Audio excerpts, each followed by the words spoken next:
மல்லிகைப்பூ செடி, ரோஜா செடியெல்லாம் பார்த்தீங்கன்னா வளர்ந்து வரும்போது கீழே விழுந்துடக்கூடாது, சாஞ்சு விழுந்துடக்கூடாதுன்றதுக்காக அதுக்கு சப்போர்ட்டுக்காக பக்கத்துலேயே ஒரு குச்சை நட்டை வச்சு அதோடு சேர்த்து கட்டி வச்சுருப்பாங்க. அதனால அது வளர்ந்து வரும்போது எவ்வளோதான் காற்றடிச்சாலும் அது கீழே விழாமல் நல்லா ஸ்ட்ராங்காக ஒரு சப்போர்ட்டோட நிற்குன்றதுக்காக.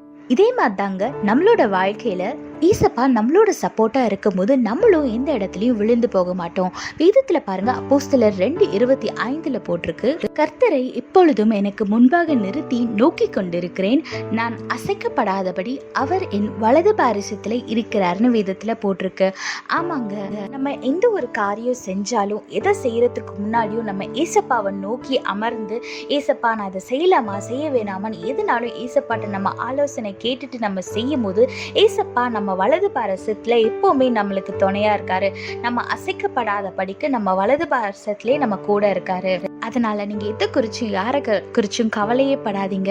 ஏசப்பா உங்க பக்கத்துல தான் இருக்காரு. உங்களை யாரும் அசைக்க முடியாது. ஆனா அதுக்கு நீங்க எப்பவுமே என்ன காரியம் செஞ்சாலும் தேவனை நோக்கி அமர்ந்து அவரோட பிரசன்னத்துல அமர்ந்து, ஏசப்பா இந்த விஷயம் செய்யலான்னு இருக்கேன், இதை செய்யலாமா கூடாதா, இல்லைன்னா வேற ஏதாவது சித்தம் வச்சிருக்கீங்களா அப்படின்னு எது செஞ்சாலும் ஏசப்பாவோட பாதத்துல அமர்ந்து அவர் சித்தத்தை கேட்டு நீங்க நடக்கும் போது நிச்சயமா அவர் உங்க கூடவே இருந்து உங்க காரியம் எல்லாம் வாய்க்கும்படியாக செஞ்சு உங்க பக்கத்துல இருந்து நீங்க அசைக்கப்படாதபடி உங்களை பாதுகாத்துக் கொள்வார். அதனால எப்பவுமே தேவனை நோக்கி அமர்ந்துருங்க.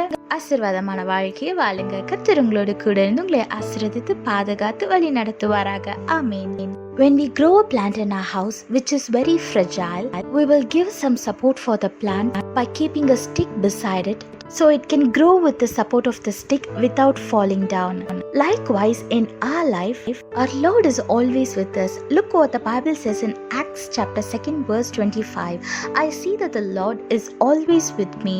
I will not be shaken, for he is right beside me. Yes, our Lord is always right beside us. So we will not be shaken.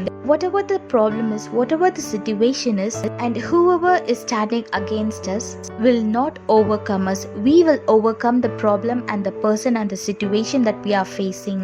Because our God is with us. He is being our greatest support and he will help us overcome all the situation and he will make us win the battles. So always depend on our Lord. Ask his guidance before you do anything so that he will always be with you and guide you in every situation. Look unto the Lord and live a blessed life. God bless you all. Have a blessed day. Amen.